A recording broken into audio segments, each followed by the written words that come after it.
안녕하세요, 모든체수입니다. 오늘은 2023년 6월 6일. 이번 영상에서는 5월에 왜 테슬라와 리비아는 폭등했는데 니콜라는 폭락했는지에 대해서 모틀리 풀 기사를 통해 알아보겠습니다. 키포인트 첫 번째, 테슬라는 연례 주주 회의에서 몇 가지 놀랄 일을 발표했습니다. 두 번째, 리비아는 수익성을 위해서 비용을 낮추는 계획을 세우고 있습니다. 세 번째, 투자자들은 니콜라의 자금 능력에 대해서 신경을 곤두세우고 있습니다. 본문입니다. 5월은 일부 전기 자동차 제조업체들에게 좋은 달이었지만 전부는 아니었습니다. 무슨 일이 있었냐면 5월은 성장과 기술 주식에 좋은 달이었습니다. 나스닥 종합지수는 지난달 5.8% 급등했습니다. 따라서 일부 전기 자동차 회사 주식이 한 달 동안 더 상승했다는 사실은 크게 놀랄 일이 아닙니다. 실제로 S&P 글로벌 마켓 인텔리전스 자료에 따르면 테슬라와 리비안이 각각 24.1%, 14.9% 급등하며 지수 자체를 크게 앞질렀습니다. 하지만 모든 전기차 제조사 주식이 좋은 달을 보낸 것은 아닙니다. 투자자들은 전기 세미트럭 제조업체 니콜라에 대해 몇 가지 구체적이고 심각한 우려를 가지고 있습니다. 이로 인해 니콜라 주가는 5월에 29.5% 폭락했습니다. 테슬라와 리비안 모두 5월에 반등했는데요. 테슬라는 경쟁이 치열해지는 가운데 가격 인하가 수익성에 타격을 입음에 따라 테슬라 이익률은 1분기에 급격하게 하락했습니다. 테슬라 영업이익률은 2022년 평균 16.8%에서 2023년 1분기 11.4%로 급락했습니다.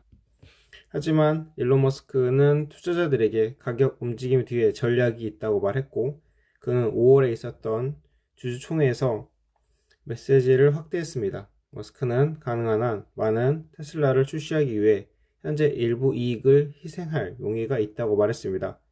그는 가까운 미래에 반복적인 매출과 극도로 높은 수익률을 가져올 자율주행 소프트웨어 업그레이드를 판매할 수 있을 것으로 기대하고 있습니다. 그는 테슬라 소유주들이 운전자가 없는 택시로 차량을 사용하여 소득을 얻고 싶어 할 것으로 기대하고 있습니다. 그렇지 않으면 소유주들이 일할 때와 같은 차량 다운타임이 발생할 수 있습니다.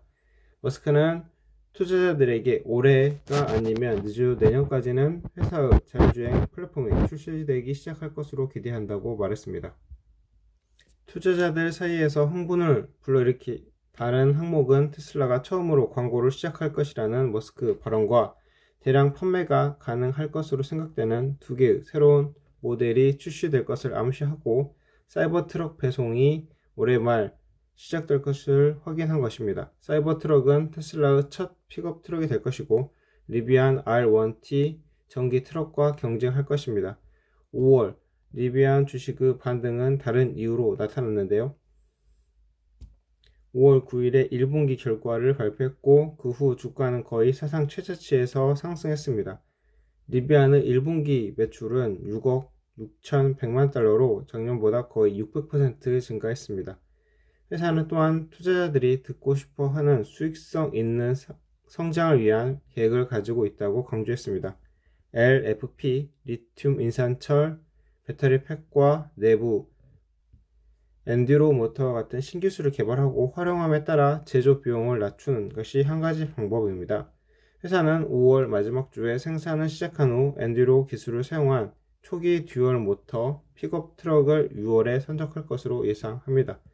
생산과 비용 통제의 진전은 리비안 주식에 도움이 되었지만 헤비트럭 제조업체인 니콜라에게는 그렇지 못했습니다. 니콜라가 배터리 전기 트럭의 생산을 늘리고 수소연료 전지로 작동하는 버전을 고객에게 제공하는 것에 가까워지고 있음에도 불구하고 자본이 부족하기 때문입니다. 1분기 보고서에서 니콜라는 필요한 자본을 조달하고 사부 초점을 좁히기 위한 구조조정을 발표했습니다. 니콜라는 유럽의 파트너에게 조인트 벤처 지분을 매각하고 대신 북미의 수소 트럭과 관련된 연료 공급 인프라에 노력을 집중할 것입니다. 니콜라는 또한 주주들이 다가오는 주주총회에서 회사 보통주 허가된 주식수를 늘려 더 많은 자본을 조달할 수 있도록 하는 새로운 제안을 승인하기를 바라고 있습니다.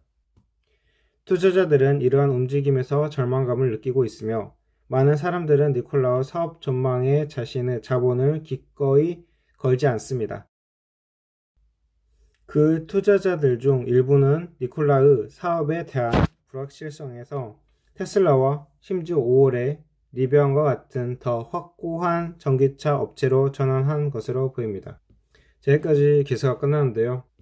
자, 현재 6월 6일 이 상태를 보면은 테슬라는 이제 계속 상승을 해 가고 있는데 리비안은 약간 주춤하고 있는 상태고 니콜라는 폭락을 이어가고 있습니다. 6월 6일에 현재 마이너스 4.87% 하락 중에 있습니다. 리비안 같은 경우에는 그동안 상승 추세선 위에 있었는데 지금은 상승 추세선을 닫고 밑으로 내려가지 않을까 생각이 드는 상황입니다. 그에 반해서 테슬라는 오늘 1.62% 또 상승했고요. 확실히 이 기사에서 이야기한 것처럼 5월에 반등을 해가고 있습니다. 자, 일단 이렇게 테슬라와 리비안이 상승을 5월에 했었고 그 다음에 니콜라가 폭락한 이유에 대해서 알아보았습니다. 이 기사에서는 경영 방식과 자금 관리가 회사 경영에 얼마나 큰 영향을 주고 또 주가에도 얼마나 큰 영향을 주는지 확인할 수 있었습니다. 자, 여기까지 하고 이번 영상 마치겠습니다. 감사합니다.